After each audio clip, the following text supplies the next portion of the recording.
It's not a good time to be a hero. So you still need to be pointed. It's a good time to hide under the desk, sucking your thumb. No, not quite that bad. But it's a good time to be pointed where the fundamentals are kind of leading you. And fundamentals are still good. Growth is still going to be positive next year. We will have some earnings growth. And so you want to be long equities. You want to be finding opportunities in parts of the market that are getting hammered, but you don't want to be out over your skis. So we were 11% overweight in the summer within the Global Allocation Fund.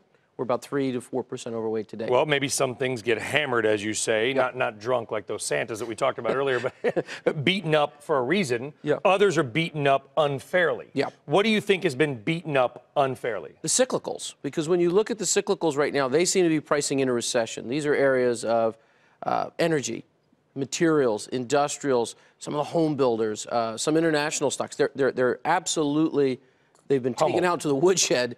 And if you don't have a recession next year, there's value in those names. Well, energy's down 13% in a month. It's been the worst performing of the 11 major S&P 500 groups. We talked about oil, of course, last week. We're at the OPEC meetings. Are you buyers of some of these oil and gas stocks?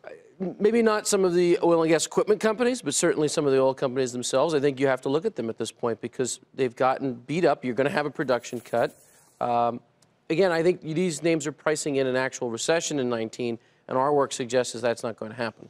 Yeah, we're going to talk about housing in just a moment here with our friend Hassam Naji, who's sitting to my left, by the way. Good morning, Hassam. So we're going to talk about something you talk about in a second, but just sit there and pretend we're not talking about it, which is you like the home builders, you said. They've been, I mean, absolutely devastated in the last 90 days. I mean, look, housing has been under quite a bit of pressure this year, but the fact that the Fed is signaling that they're going to back off should provide some support. And you usually get a nice seasonal trade that starts on Halloween and ends on Super Bowl Sunday for these names. Again, if the housing market isn't going to roll over and die completely here, these names have certainly priced that in at this point. So you have to at least take a look. What are you avoiding? What are you selling? I don't think you want to own a lot of the kind of defensive names that have done a little bit better over the course of the last couple of months.